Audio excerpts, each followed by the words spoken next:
Hey everybody, this is Thursday night, which means Hammer Nayls Show. I'm Jack Hammer. This is my host, Jessie, and welcome to episode 37 of our show. It's kind of crazy. We're getting out of the end of our first season and doing this together. I know we started early on in the off season. So, how you doing tonight, Jesse? I'm doing great, Jack. I mean, other than the fact that we have the biggest game of the year looming large, we both obviously cover the team in very different facets, but we are fans as well. And this is a big game. Just having my fan hat on, this is a big game, and I'm not confident it's going to go well. I'll just say that. Yeah, it's definitely a big game. It's nice. I mentioned this last night on a quick show that I did by myself. It's nice to have a game here in January for the 49ers for us to be talking about a big game instead of being a month and a half into prepping for the draft like we've been, for 3 of the 5 years since Shanahan came here, right? So it's nice to be in this position instead, and we'll see how it works out on Sunday for the 49ers. Real quick though, before we jump off, before we start, I want to say hey to Jeremy Price in the comment section. How you doing? Good to have you in. And then also Richard McDonald. Rich is tweets at me quite a bit, and we go back and forth sometimes, and it's fun to do that with him. And how you doing, Richard? Glad to have you join us. We spent a lot of time in Twitter Spaces together too. Rich is a good guy. Okay. Yeah, I just finally got the update on my phone to where I can do Twitter Spaces. So I might have to do that. I'm getting in there, I'm getting a little high tech. I got a new mic. Now I got a new phone. What's next? You got it, man. Twitter Spaces. It's a whole new world out there, Jack. You got to check them out. Yeah. I've seen a little bit of it. And from what I understand, it's kind of like the wild, wild west in some of those things. So for sure. I'm not sure if I'm ready to jump into that quite yet. We'll see. And then also we have Luke in with us as well. Hey, Luke. Luke is a great guy. He comments all the time over at the Press Democrat Inside the 49ers blog over there that I write for. And it's great to see him. He has some funny stuff every once in a while. Makes me laugh, some of the stuff he brings up. So coming off a big win though, off of Sunday as well, big win for Trey Lance in first home start for the 49ers. And it all ended up really well. It's funny when I didn't even think about it until after the game, and I was looking at, I was actually writing my game story, and it just kind of popped in my head to check it out. And I looked up the Lance's numbers, and I was like, those numbers look familiar. And I bounced back, and I was like, I looked up what Colin Kaepernick did in his first start for the 49ers at home, and I was like, oh, hey, look at this. These numbers are almost exactly the same. The only difference is the interception by Lance. Other than that, the numbers are almost identical across the completions, the attempts. They were each sacked one time. The only difference there was a yard between the two of them. Kaepernick ran for more yards in his first start, but I thought that was pretty interesting when I came across that. Yeah, that's a little eerie for sure. That's a good catch by you to remember that far back and be like, that looks familiar. Because I would look at the numbers and go, that does look familiar. Oh yeah, Jimmy G. He's been on the team all year. That's great. Yeah. No, I think I had a little bit of help. I think somebody was talking about Kaepernick or something like that, and I was just like, well, what the heck did he do the first time? So then I looked it up, and it came up. So it was pretty cool. Crazy. So what did you think of the first start there for Trey Lance? Yeah, it's crazy because before the game, I think it was the day before, I asked for everybody's predictions. And I said that he would go 15 to 24, 173 total yards. 273 total yards, 2 touchdowns, and 1 turnover. I was pretty close. I mean, I was off by one completion, off by 8 yards. I had the 2 touchdowns and the one turnover. So it went pretty much the way I expected as far as a numbers standpoint. I did expect that he would start off a little slow. I think he started off a little bit slower than what I would have liked. It took a little longer to get going. But once he got going, I think everything was good. For me, the biggest things that I saw, and I threw this out there as well, is that there's one throw that really stands out to me. And everybody's talking about, some of the big throws, the nice throw to Kittle or the throw to Debo, like the obvious ones. But to me, when it was third down, right before they got that first touchdown where he was able to dump it off easily to Mitchell, and he just evaded in the pocket, knew where his check down was, and found Hasty. Again, simple pass, right? But those are the things that we have not seen from him. So to see that growth, we didn't see the crazy erratic throws that we saw against Seattle or even against Arizona, right? There wasn't any where I left and was like, "Ooh, that didn't come off the hands right." You know what I mean? Like those throws weren't there for me. And so, yes, there was an interception. Looking at it, I can understand why he went where he went. To me, he's making pre-snap reads and writing with those pre-snap reads, which I have no issue with that as a rookie. I don't expect him to make a lot of post-snap adjustments. I don't think he's a one-read quarterback like some people have thrown out there. I definitely saw him go through multiple reads, but I think he is a pre-snap read quarterback right now, and that's fine.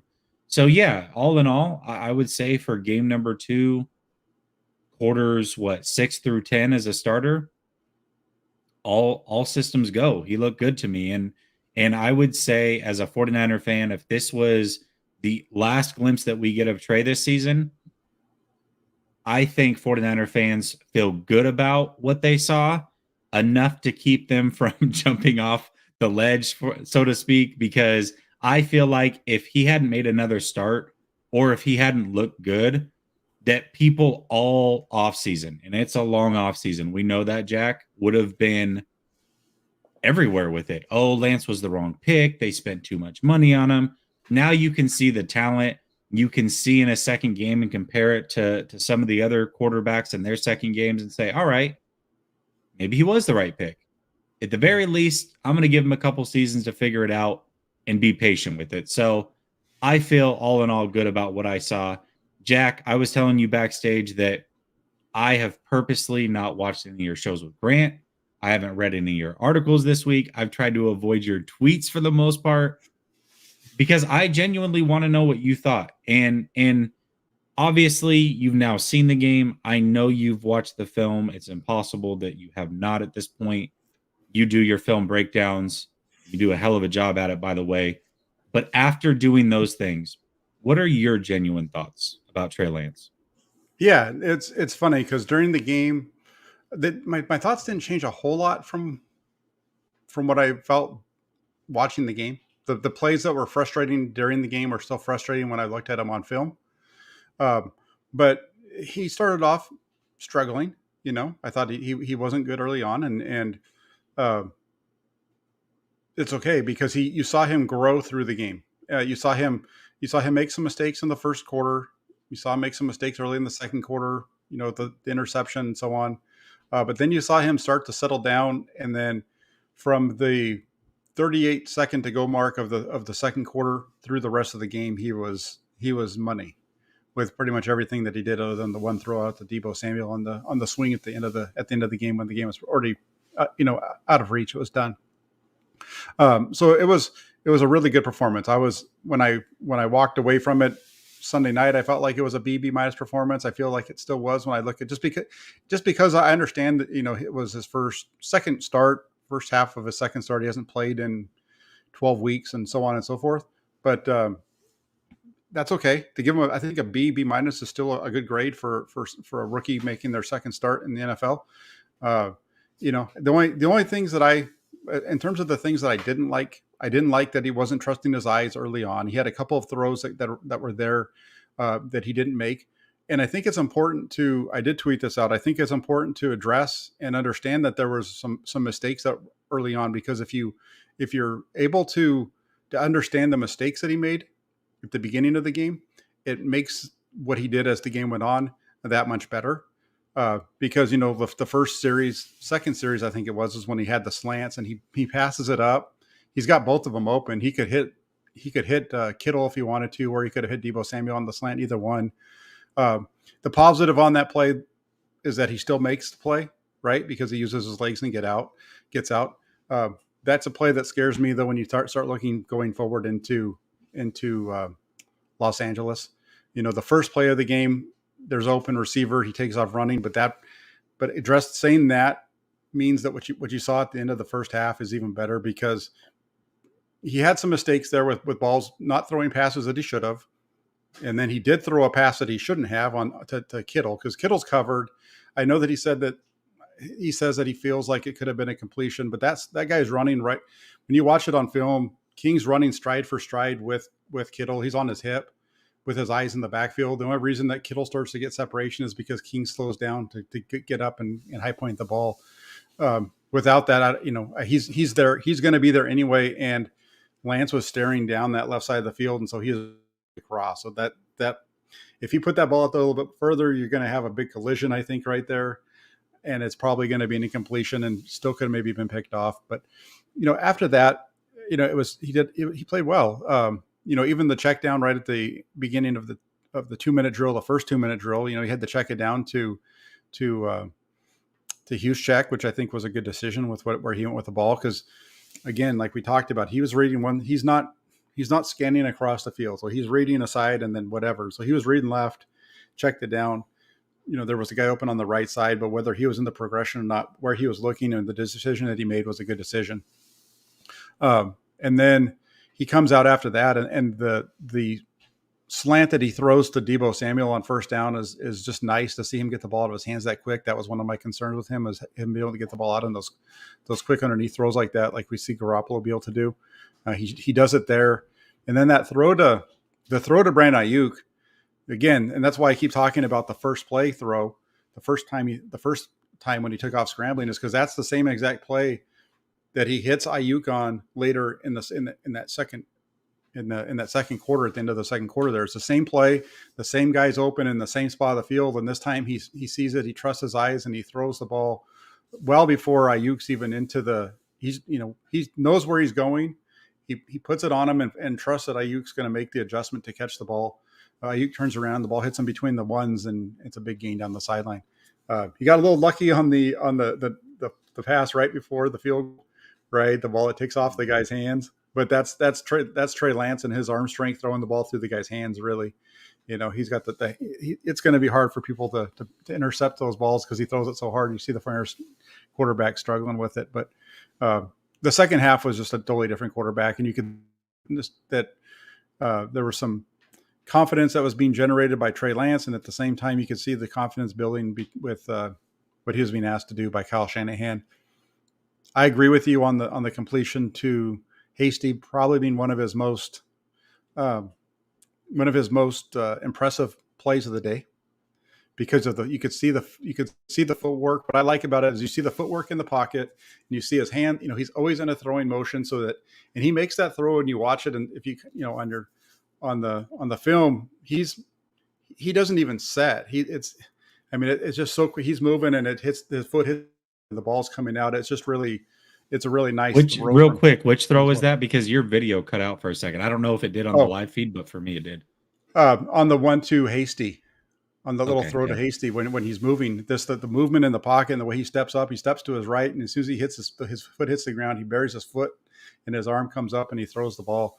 It's really pretty. I mean, he's staring into that area. He's not moving his head around, but it's okay. It's a nice play with especially that athleticism and that quick momentum. Not even momentum, just that quick twitch movement that he has. And that was after the throw to Brandon Ayuk on the slant, which was, that was a dime in between those two guys. The PFF probably wouldn't call that a big-time throw because they haven't called those big-time throws for the other quarterback on the 49ers. But to me, that's a big-time throw because you're zinging that in between three guys in a tight window. And I know it's not a deep downfield throw, but that's still a tough ball, and you get it in there, and it's a big play because you're yak that you have on your team. So really nice there. And then obviously the arm strength that we saw, and that was before the play to Hasty, the taking the deep shot on the corner post, finally having a quarterback finally throw that ball. I know it's not a completion, but if he's not getting drilled in the chest as he throws it, I think he gets it out in front of him enough, and Ayuk's able to run underneath it because Ayuk did have everybody beat. The ball just hangs up in the air because he's getting drilled in the chest as he's throwing it. And then the touchdown pass that he throws to Deebo Samuel was really nice. I mean, just when you look at it, it's hard to not. There's so many good plays that it's easy to just talk about them in glowing terms because there was a lot of good. After the first half, there wasn't very much that was bad. The throw to Jawan Jennings on the play before the touchdown pass to Deebo Samuel, it's 3rd and 3. he hits his back foot and he starts throwing, and it's not like he's open, like wide open.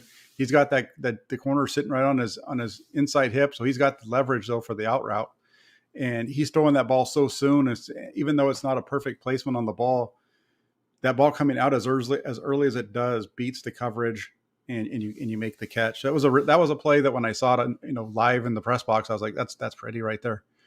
Yeah, because you could see you could see it from where we were sitting, and where our spot is up there. It was perfect angle with it, and I was just like, well, that's a nice one. And then he hits the touchdown right after. So I was impressed. Long way for me to say I'm good. impressed. That's great. No, I love it. I love it because I mean, obviously, when you watch it, there's so many things that stand out, and I think just saying you're impressed is is one thing, but to break down why and go back to reasons throughout the game that you remember as to why. What was cool for me, Jack, is I remember when we interviewed Coach McAvoy in the offseason. And one of the things he talked about with us at that time was he wished that there was a combine because he wanted to see Trey Lance throw next to Fields and Mac Jones and Zach Wilson and Lawrence and all those guys. And the reason he wanted him to is because he felt like his velocity would carry through live a lot better next to those guys. And he noted a lot of throws that Trey will make that are 30, 40 yards downfield, but they only have about a 8-foot trajectory and they'll carry the whole way through.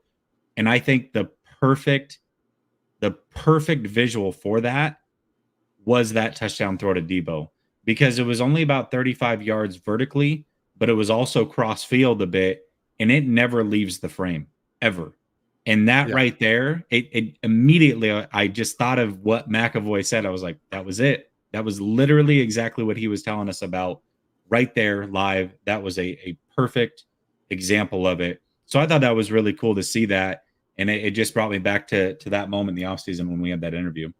Yeah, because that was a big throw in terms of the arm talent on that throw to Debo Samuel, because that was a long throw, and it wasn't it was pretty well on the line. It was very pretty. And it was well placed too. I understand that Debo was open coming out of the break, but he definitely didn't lead him too far. He threw it in front enough to where only Debo could get under it, and Debo slowed down for maybe a half a step. Like, it wasn't like he had to slow down a ton. It was like a half step grab and gone. Broke a tackle, obviously, to help things out. But yeah, there was a lot that I really liked about that. And, I would like to see more of it. I definitely would. Yeah, so would I. I would definitely, I'm in this whole discussion this week, as far as if it's going to be Jimmy or Trey, and we're going to get into that discussion. I'm hard pressed to make an argument as to why it can't really be, or it shouldn't be, Trey Lance, or it should be Jimmy Garoppolo. And let's just get into it now, since we're talking about it. I think, that's where we are right now. Jimmy Garoppolo or Trey Lance on Sunday. Who's it going to be? From what we've seen so far, we're seeing videos and everything of Garoppolo throwing the ball well from Santa Clara. That doesn't really surprise me a whole lot. When you're the gripping of the ball is really where it's important about the thumb. But in terms of the throwing motion itself, the thumb doesn't. The thumb is really the least important of the fingers. It's really the holster, just kind of holding it there, and you can almost grab the ball and just lay your thumb flat if you wanted to. As long as you keep your left hand on the ball and still throw it with just about the same accuracy and velocity that you would otherwise. And that's why I think he was part of why he was able to make it through the game in Tennessee, right?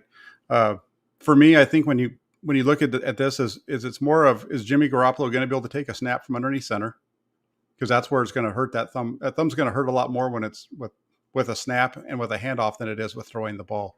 So can he do those kind of things? They asked Mike McDaniel that today. He didn't really give much of an answer. It was a kind of it's a typical coach answer where they kind of talk about it, say it's a good question, but then kind of gloss all over it and say that they're kind of trying to work around it. But I'm not sure how well that works within the 49ers scheme, if they're working around a quarterback getting underneath center and being able to hand the ball off. Yeah, I think that's a really good point that I don't think a lot of people are bringing up. I also think of when he gets sacked, it's natural to put your hands out. So what happens then? Like, let's say he's getting sacked, he adjusts, moves the ball to the left hand, and he puts his right hand out. What's that going to do to his thumb, right? And then Mhm. I think about what I'm hearing him say throughout the week, where he's saying, "Yeah, I'm going out there throwing. It hurts like heck." He uses colorful language, but hurts like heck, and it's really sore afterwards. Well, I'm curious to see if they start him, what happens at halftime, right? When you have that 15, 20 minutes off, what does that look like? So does that mean things tighten up, it swells up, it hurts, you can't continue?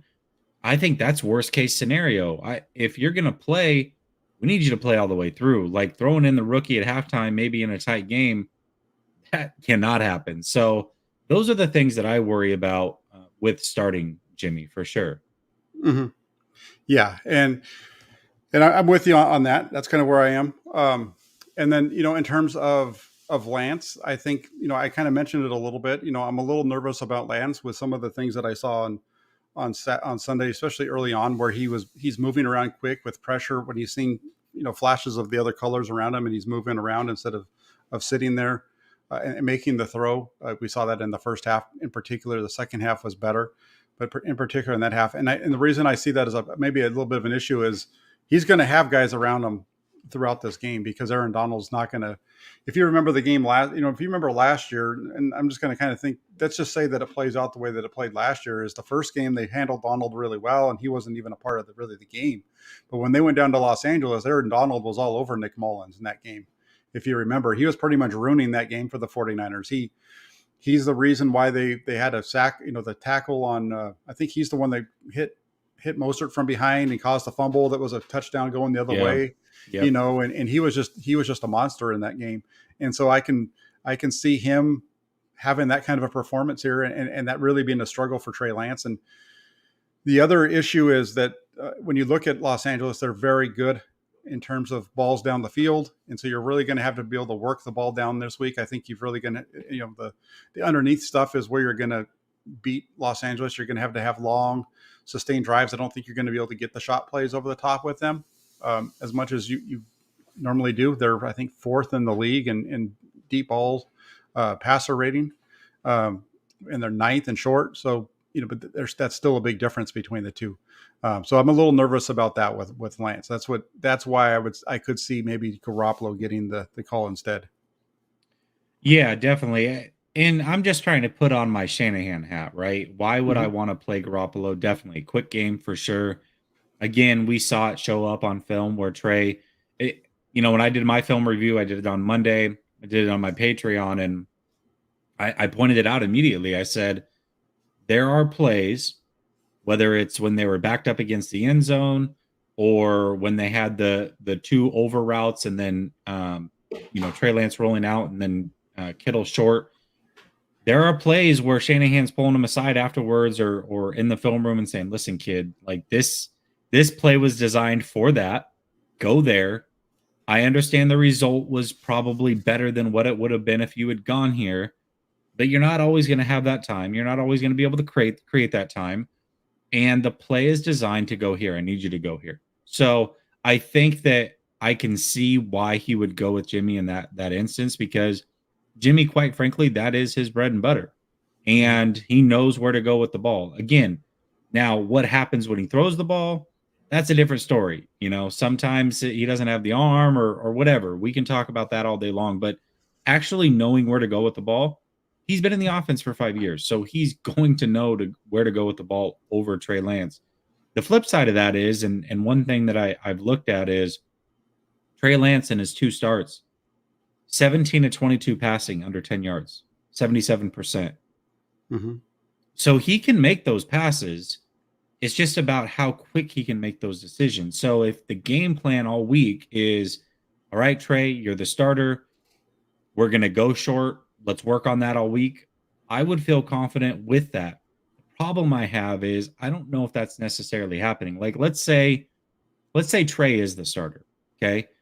I feel like right now, genuinely, Kyle Shanahan wants to go with Jimmy Garoppolo. And he's kind of hemming and hawing based off of that. Let's say the plan is to go with Jimmy.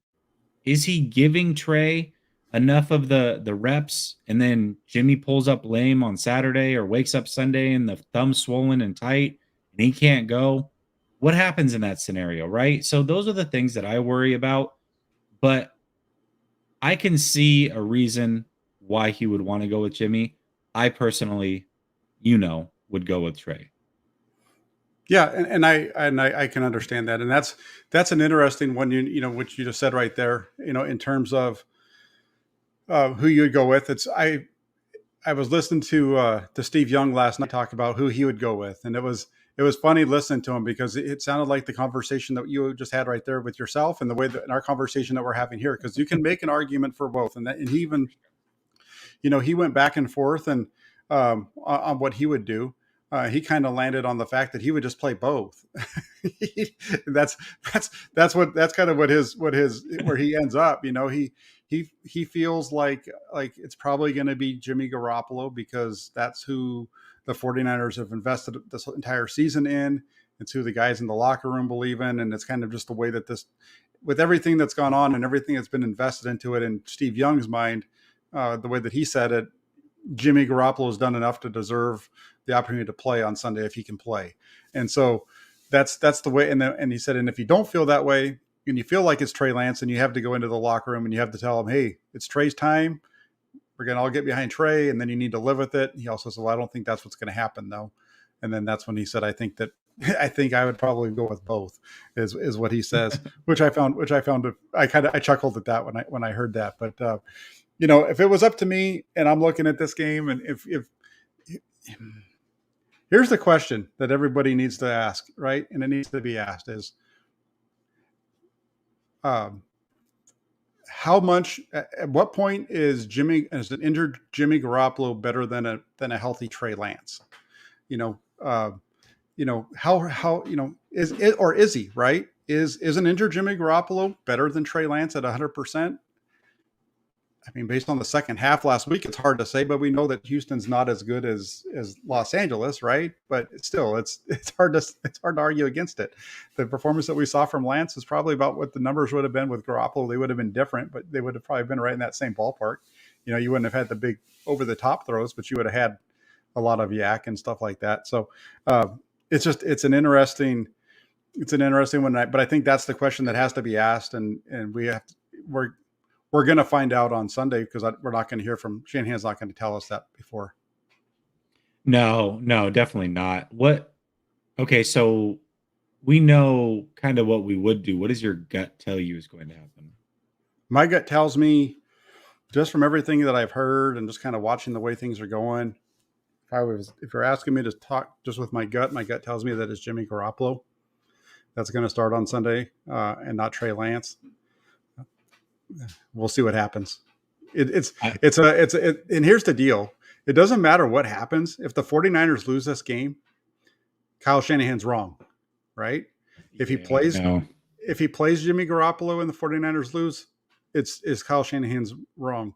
If he starts Trey Lance and the 49ers lose, it's Kyle Shanahan's fault. No matter what he does. But you know what? He set this up himself. Yeah, he definitely did. And I'm with you. My gut tells me it's Jimmy as well. If you asked me 2 days ago, I did say Trey. But after seeing Jimmy throw multiple days, it's hard for me to say that he's not going to be the guy at this point. And I know that that's who Shanahan wants to go with. So if he's throwing and that's who Shanahan wants to go with, that's who he's going to go with, right? So that being said, I would love to pile on Shanahan if they lose and he goes with Jimmy and whatever. I'm just going to say it right now, and I'm going to stand by it regardless of what happens. Now, I reserve the right to say that maybe the quarterback that plays did lose the game, but I'm also going to say it right now. I do not think that regardless of the quarterback, the result changes. I really don't, because I think that I could see a scenario where Trey Lance plays good in this game and he struggles. I could see a scenario where Jimmy plays good or he struggles. I don't think the quarterback is going to decide this game. I don't, whether it was Jimmy or Trey. Now, again, it if Trey plays or Jimmy plays, I could see them being the reason we look back and say, oh, that's probably why they lost this game. But I don't know if the other quarterback would have done better, is what I'm trying to get at. So with that being said, it's hard for me to put blame on Kyle because I don't know if there is a right or a wrong answer here. I really don't.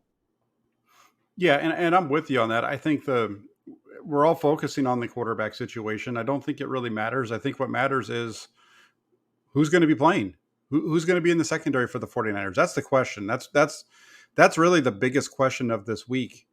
All the focus is on Jimmy Garoppolo and Trey Lance, and that's understandable because they're the quarterbacks. But the real Mhm. question is who's going to be playing cornerback, who's going to be playing free safety, and who's going to be your nickel corner. Because other than that, the quarterback situation, you're good with either of those guys. You have the quarterback that can win this game. If your running game, if everything in your offense works the way that it normally works, you could probably win with either one of these guys, right?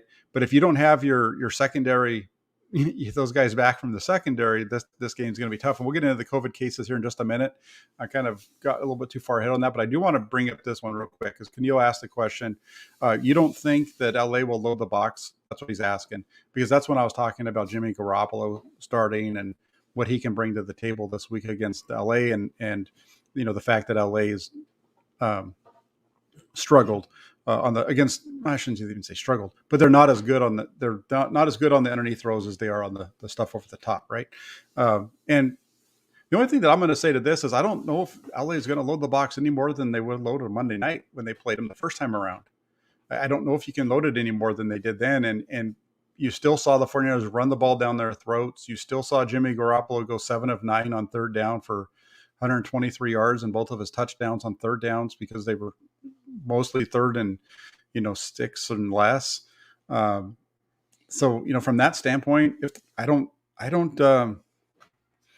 think that a loaded box, and we saw it last week. I don't think a loaded box is what stops the 49ers, and they run the ball really well. It's going to be when we get into the game. There's a one thing that you need to watch, and I think that the 49ers did a really good job with the first time around. We'll see if they do it this next time, but.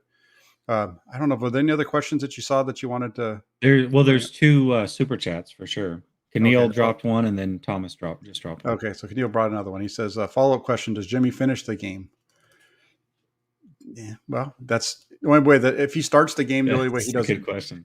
Yeah, I think if he starts the game, the only way he doesn't finish is if he gets hurt, where they have to pull him out.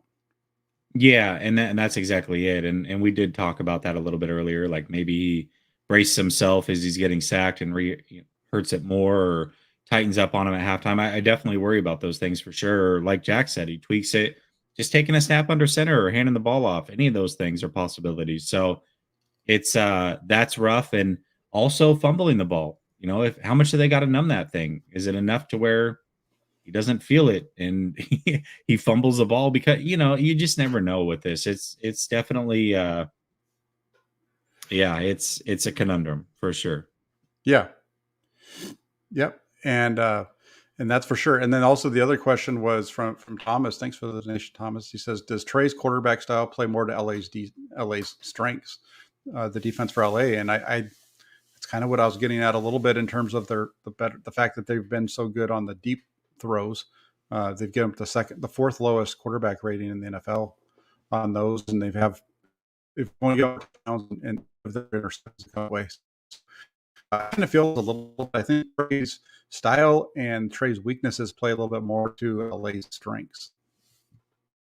Yeah, I would say on the surface it does, but then the flip side of that is Trey helps the run game, right? And so for me, like that can kind of help even things out. And that's also why I brought up the 17 to 22 passing under 10 yards, is because I believe if that's the game plan and they fully go with it, that Trey can execute it. So yeah, I would say on the surface, absolutely. Yeah. I mean, big arm, likes to throw downfield for sure. Yes, that plays right into LA's strengths, but do I think that he can help in other areas to offset that? Yeah, for sure. Yeah, and that's why I'm saying that's why I said that I have a hard time really with this one. Is I don't see his big arm being as much of the strength as I just see him being able to probably execute Yeah, a lot of the underneath stuff that we see Garoppolo. That's what I'm saying. I'm the based off of I think the second half of that game totally skews my view. Right, from the last quarter and the last what did that be? Last 30 minutes and seconds of that game completely skews the way that I look at Trey Lance and uh, I think that we've seen him. If I go back far enough, we've seen him at North Dakota State be able to hit those balls underneath. We've seen him do certain things there. So I don't think it was out of the realm. He's definitely had some growth. And one of the things with real quick, we didn't get to it, but the one throw from Trey Lance, you mentioned it, but that throw to George Kittle was a ball that he never would have thrown even at North Dakota State. He never tried to throw a ball like that at North Dakota State. He'd always pull those back. And so that's one that I think that if of all the stuff that showed it, the improvement and all this kind of stuff, that's the one for me that shows that we don't need to argue this out, but that's the one for me that shows that it's a bit better. The fact that he's been sitting on the bench and doing what he's been doing on the scout team than what he's been doing than if he was playing the games. Cause that's the throw. That's the Fred Warner take a chance kind of throw, right? Believe that you can get it there. Like Fred Warner said, he all of a sudden he starts to try to do things that aren't normal. And all of a sudden now he's getting the ball just over a guy's fingertips and he's getting in. And that's what that's what that play was right there. That was everything that Fred Warner was talking about in a 5-second clip of a play. That was everything that Fred Warner was talking about, what he'd seen as far as the growth for Trey Lance in the time that he hasn't been playing, that he's been working on the scout team.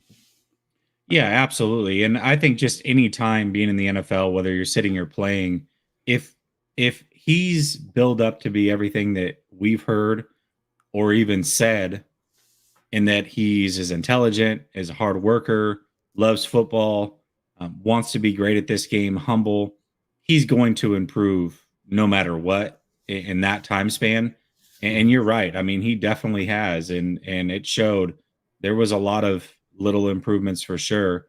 I guess the argument, and again, we don't want to get fully into it, but is how much of an improvement on playing versus sitting, and is there a difference? Who the hell knows, right? We have opinions, but there really is no, you can't, there's no way that you can say, hey, sitting is better or helps him long-term more than I can say playing is. We have our opinions, but they're just that. Like, there is no facts behind it, and every player is different. And unfortunately, we can't rewind things and have him do the opposite to prove either one of us right or wrong, right? So it all comes down to opinion. But either way, he's going to improve, and he definitely has. And I love that he has done that for sure. It's not an opinion when it's Fred Warner. He's an all-pro telling you how good he's gotten. Oh, no, for sure. No, he definitely has improved. I'm messing with you. I took the bait. I know that's me just being a jerk and not being able to let it go, right? Real quick before we do jump over to the next one, you're lucky we're not on my channel. You'd be having technical difficulties right now. Like, Jack fell out, guys. Or like this, right? What'd you say, Jesse? I can't hear you. I think we got problems with Jesse's mic over there. No, but Luke brought this one up, but he asks, since the Packers clinched the bye, might the Rams rest their starters? And that's I don't think so. No, they don't, because they're playing for a division, and they want to play their next game in LA. They don't want to have to get on an airplane next week if they don't have to. So they're even though they don't have a chance of the bye week, they're going to want to win this game, I believe. And everything seems to point in that direction as well. Yeah, absolutely. They definitely want to play a home game, and that's how you do it. You go out and win. And unfortunately for the Niners, they play at the same time as the Saints, and the Rams are playing at the same time as the Cardinals. So there you go. Like, everybody's going to be playing everybody because nobody knows what the results are of the other games yet. Right. And that was a good move by the NFL to move that game, because that game was supposed to be in the morning, and it makes me wish that they had kept it there, because then it would be a little bit less stressful if you already knew that the Falcons had won that game. And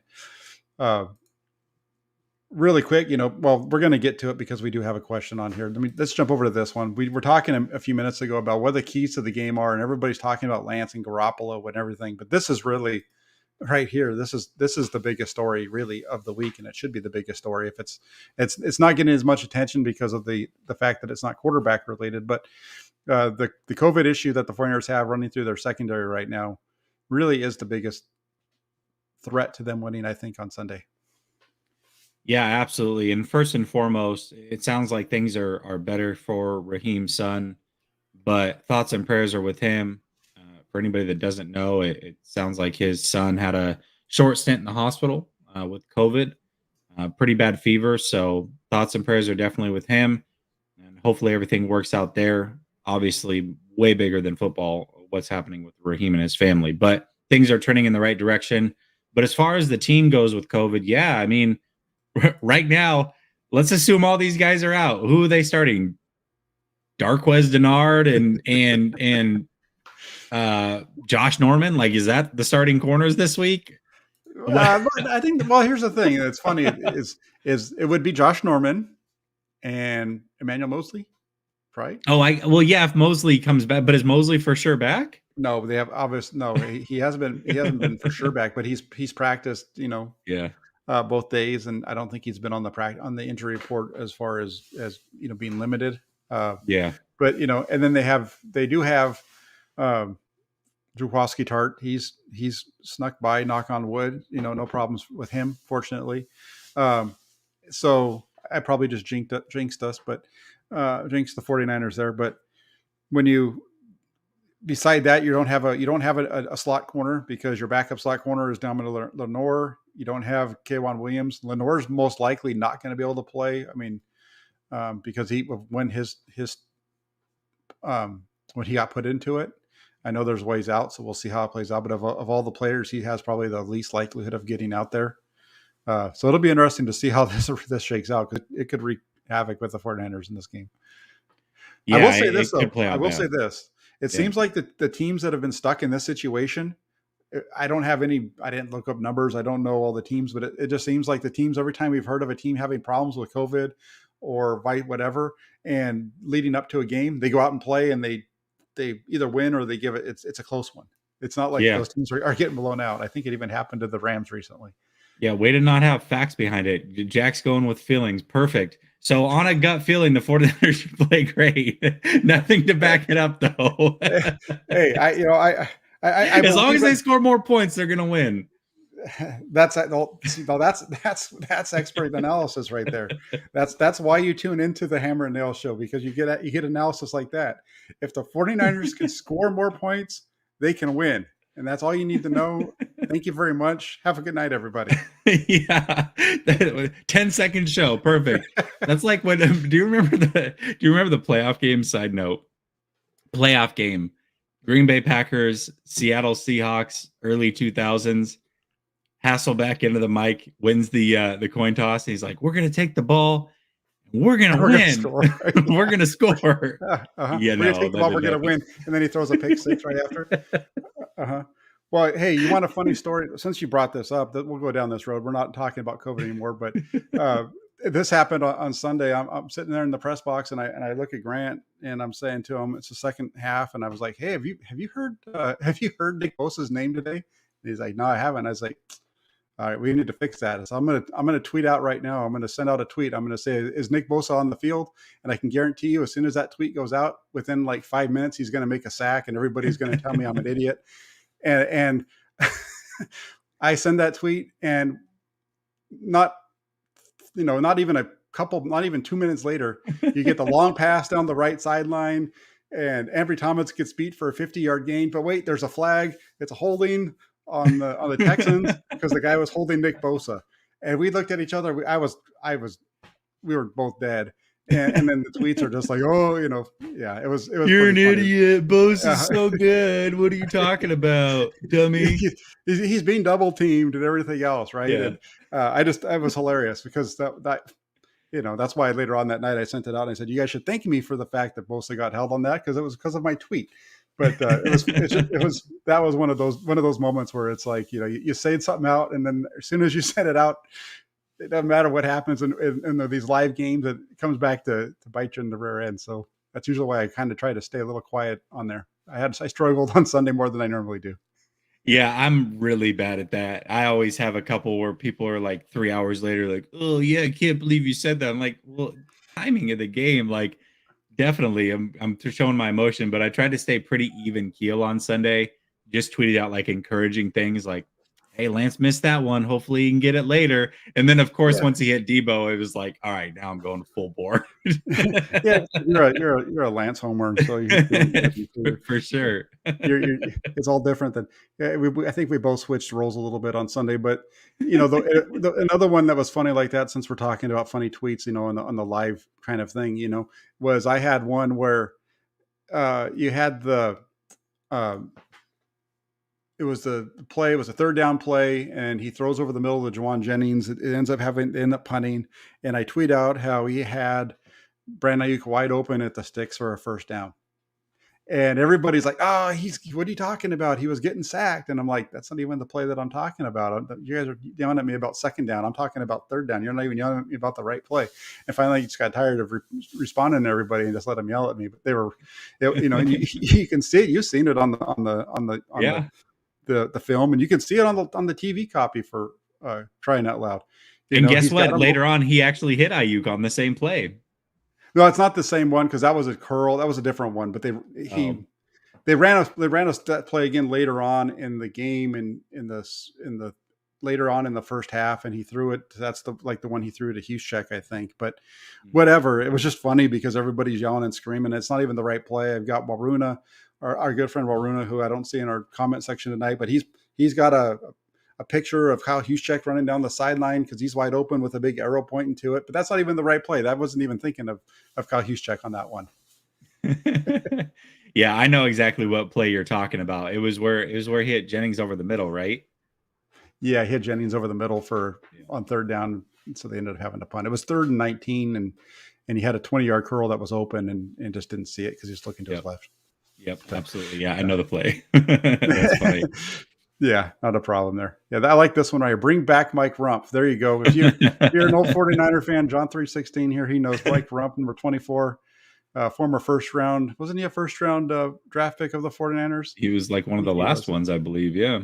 If Yeah, not he was the a last one. Yeah, he was a first round corner, and that's probably why the 49ers don't draft corners in the first round anymore. Good job, Mike Rump. Thanks for ruining it. Yeah, I think there was a kid out of Ohio State too that they had drafted in the first round shortly after him. He got beat like a rug against the Giants in that wild card game. Oh, yeah. Monty Toomer Yeah. just beat the poor Bullied kid into him. a pulp. Yeah. It was bad. Anyway, so the next question, we're running out of time, but we want to get to this one. Is the season a success if the Flyers don't make the playoffs? I go back and forth with this, Jack. Because I did say, or I put out a poll, around mid-season, and the reason I put it out is because I felt like it wasn't that if they didn't show Trey Lance's development, right, like by playing him, and they didn't make the playoffs, that I thought the season was a failure. It was a wasted season, in my opinion. But Trey Lance kind of saved him on Sunday, at least in my mind, because again, now that taste or that thought that maybe Trey Lance is a bust or they took the wrong guy or whatever, like anything that could go wrong in the offseason, he played good enough to stop all that. And it wasn't the plan to play him by any means, but he did play and he played well. And so I feel like he kind of saved it a little bit. We'll see how Sunday goes before I could fully emotionally answer this, because I also think it would be very fitting if Jimmy plays and they lose and they miss the playoffs, and it's just kind of the way that the season ends, versus if Trey Lance plays and they lose and they miss the playoffs. I'd be like, hey, yeah, I got to see Trey Lance play, final game of the season. Got to see him 3 times. We have a real good thought of what he is or what he could be. And, we can talk about that all off season. So I hate to give you a no answer, but I honestly got to see how Sunday goes. I would say, based off of, without giving a full teaser, based off of how I think it's going to go, I'm leaning more towards wasted season, but Trey Lance may have saved him on Sunday. Yeah, no, if the 49ers don't make the playoffs this year, it's a wasted season. They have the team to do it, and they're if they don't make the playoffs, it's going to be because they lost to a bad Seattle team twice. That's I understand the loss um, to Tennessee, and that's a bad one. That's a game they shouldn't have lost. But the game against that's the that's also Tennessee's also likely going to they're going to be the best, the number one seed in the AFC, and they were right there with them, and they shouldn't have lost that game. The quarterback made some really bad plays that cost them that game, but they lose it. But it's really the Seattle games that come back to bite you, because Seattle's only won, I don't know, 6 games this year. 2 of them are against the 49ers, and the 49ers dominated the first half of the game against Seattle at Levi's, and they go in at tied to halftime instead of being up 10-7. And then, we know how that game played out. And then we saw, what happened up in Seattle, right? The defense comes out the first series, shuts them right down, and then you get a 70 whatever yard fake punt for a touchdown that you give up, and then you have a opening. You fumble the opening kickoff of the second half, and that just puts you in bad field position throughout the rest of the for a couple of series there, that actually ends up costing you 2 points because of the sack, right? So I think it's a, and I've said this all along. I think when people were saying that this was a wasted season if they don't go to a Super Bowl, I disagree with that, because in order to get to the Super Bowl, you need to be a playoff team, right? So if the 49ers can just get to the playoffs this year, because they haven't even done that very often since in the 2000s. I think they've only done it a couple times, right? They did it a couple of times at the beginning of the 2000s there, when Mariucci kind of brought them back after they had a couple of down years. They did it, 3 years in a row with Harbaugh, the 1 year in 2019 here. But other than that, this organization has not been very good in the last 20 years. So just getting to the playoffs is a success. Not getting to the playoffs is what the failure is. And I would still stand by that. Yeah, for sure. The chat's telling us the corner was Ahmed Plummer. Yes, there you go. Thank you. See, that's why that's why got you guys. You guys are smart over there. Ahmed Plummer. Thank you. They're always on it. That's right. And then that was a good one too. And Thomas, thank you for the donation. He says it's going to be a tough game. Hope the faithful show up in LA. How do you guys feel about Atlanta versus New Orleans? Atlanta beat the Saints in the first game. And let's just jump over to that topic right now, because we're getting to the end of the show. That's perfect, because it leads right into, do the 49ers make the playoffs? Thank you, Thomas.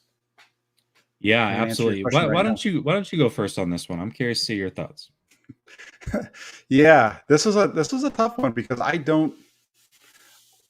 was asked this question from my mailbag that I reached out, and they said, what's most likely to happen, the 49ers winning in LA or Atlanta beating New Orleans? And my response and my answer to that was, I don't think either one of them is likely. I don't think the 49ers are going to win in Los Angeles, and I don't think that the Falcons are going to win against New Orleans.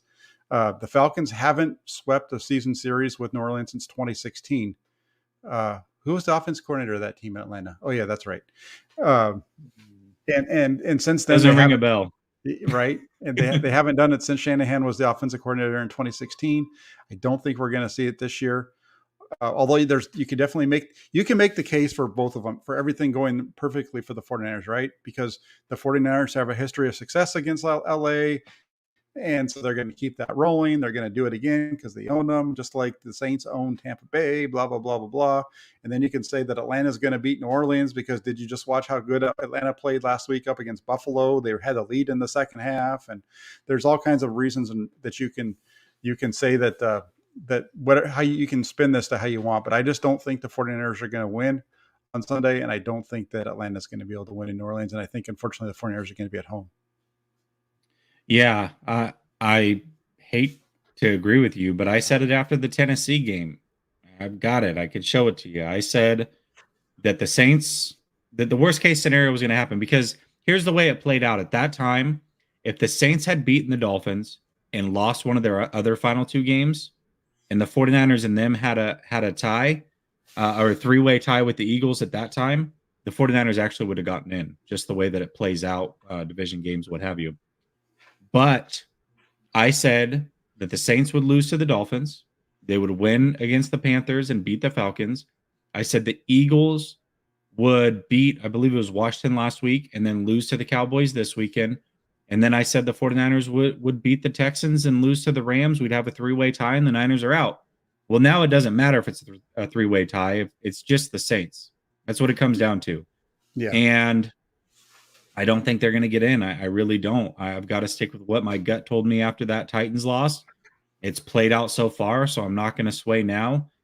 Obviously, I would love to be wrong. And hey, I was completely wrong about them losing to the Rams early in the season. So don't take what I'm saying as gospel. As a fan, I certainly want them to win.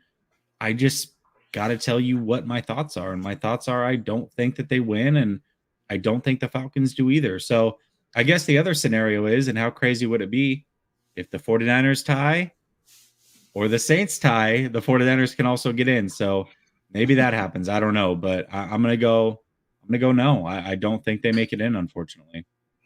Yeah, I look at this one. I say, I saw somebody in the comments, and they were asking like, what really does New Orleans have, to beat Atlanta? But New Orleans has done really well with either Jameis Winston or Taysom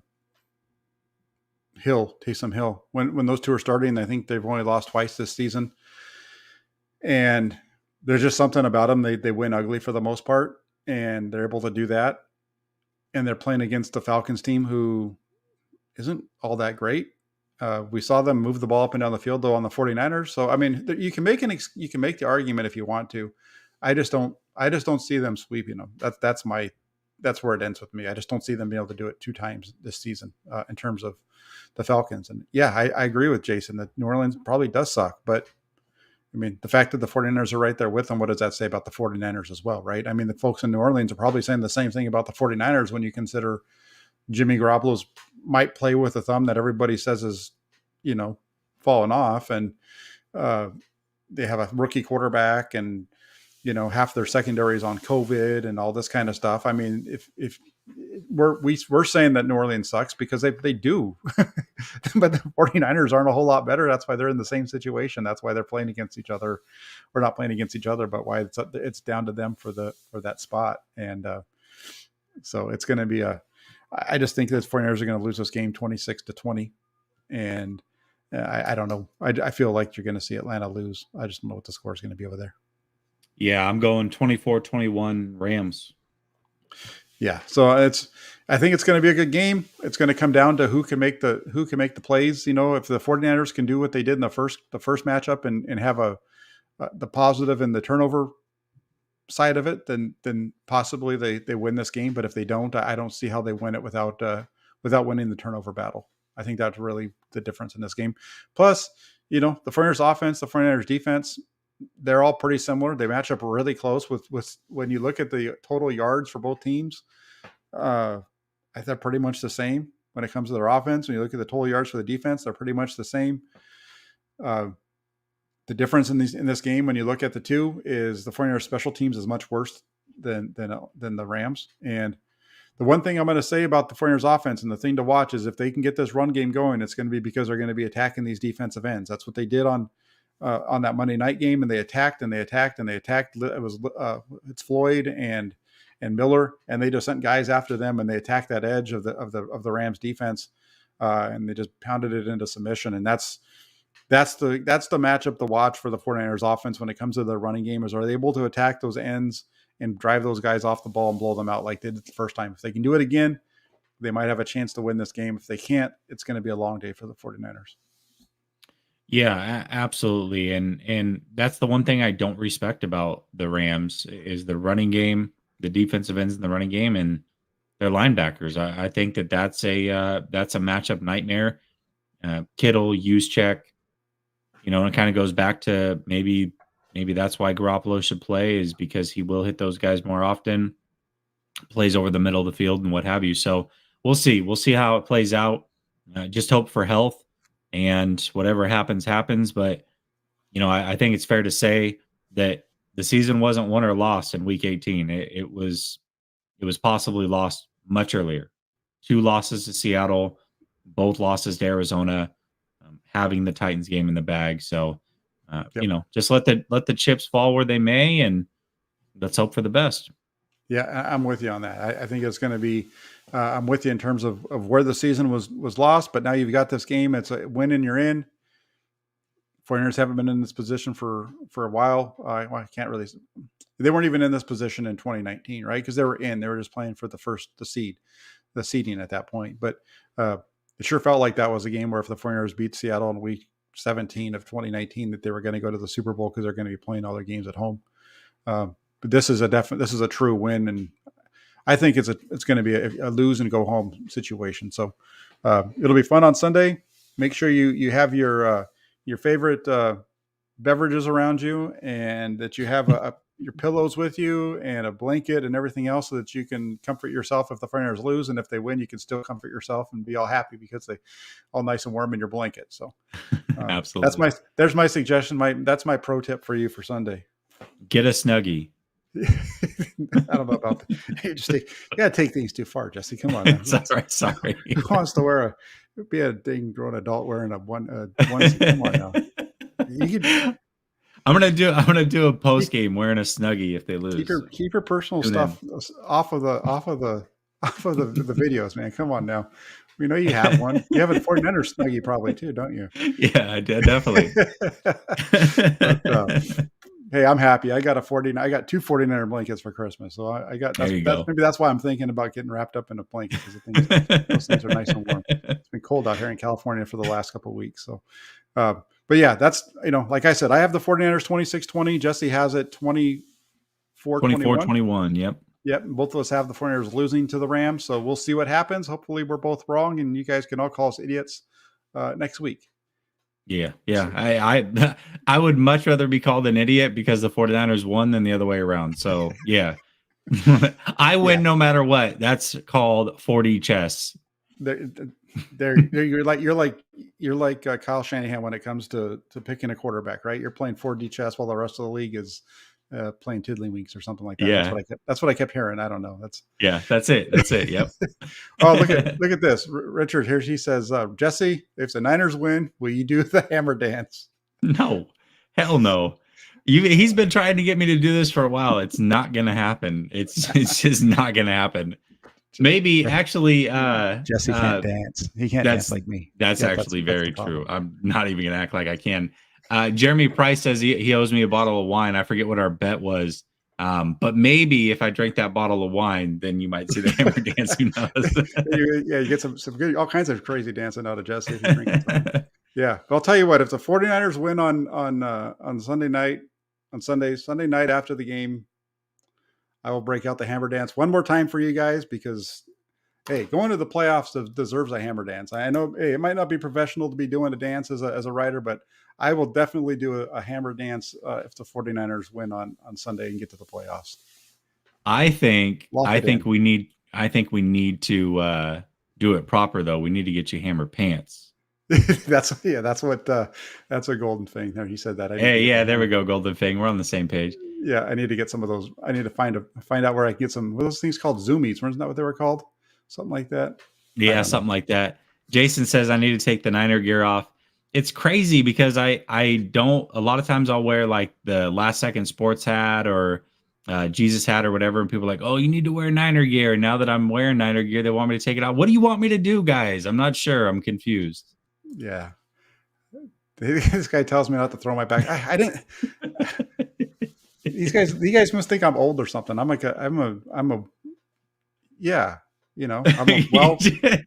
You stop short of saying I'm a well. I'm like a well-oiled machine over here. I might be old, but just because I'm a little bit up there, that means my parts are all got plenty of oil in them. They're all broken in. This show's about to go off the rails, guys. If you have not done so already, go ahead and go to my channel as well. Last Second Sports. I actually put up a pod earlier today. It was recorded on, what was it recorded? Tuesday night, I think. And I'm on there with a LA football guy, and he's breaking down the game with me. A lot of fun because I got to ask him a lot of questions about like what's up with Stafford. What do they think of Debo? Are they more worried of seeing Trey versus Jimmy? So a lot of good stuff came from it, coming from the opposite side with the battle lines drawn. Or is he just an LA football guy? He's an LA football guy. It's a LA football podcast, but his name is Okay. Ryan. Yeah. Okay. His name's Ryan. He's a good guy. He says I look like Tim Tebow, and now all my mentions are I look like Tim Tebow. So thanks, Ryan. Shout out to you, LAFB. But yeah, go check it out. Last Second Sports. Appreciate you guys. And Jack, plug away, my man. You do look like Tim Tebow. Yeah, but he does look like. Doesn't he look like Tim Tebow? Look at that. I got. You know what's funny? He goes. Special guest on the show tonight, everybody. Jack is here with Tim Tebow. He goes. Well, maybe if you take the hat off. I go. It's actually worse because I've got the hard part with the slicked over hair. It's probably not going to help my cause here. Yeah. No, I just want to say thanks to everybody for jumping on with us tonight and hanging out with us for over an hour and then listen to us talk like kind of a little getting funny here at the end of the show. But it's been a long season. We're looking forward to this game on Sunday. If you can, get yourself over to Inside the 49ers over at 49ers.pressdemocrat.com. There you can get all of my writing over there. Usually something new on a daily basis. Jesse's going to get over there since he's been avoiding it this week because he didn't want to know what I was going to say. I had to. He's going to be jumping over tonight and checking all those out for me. But make it one of your favorites. Make it one of those things on your taskbar so it makes it easy for you just to check it out on a daily basis and see what's going on. Usually the new articles hit in the afternoon. And there's usually some good chatter in the comment section over there as well. And then hit the like button and subscribe and do all the comments and do all that fun stuff you do on Twitter to help with the algorithms. But more than anything, just want to say thanks to everybody that watches. We have a pretty good group in here tonight checking this out, and we just appreciate everything that you do to support us. So thank you very much, and go 49ers on Sunday for everybody, and have a good rest of your week and a good weekend. Absolutely. All right. Take care, everybody. I will be back as well with a pregame at some point on Saturday or Sunday.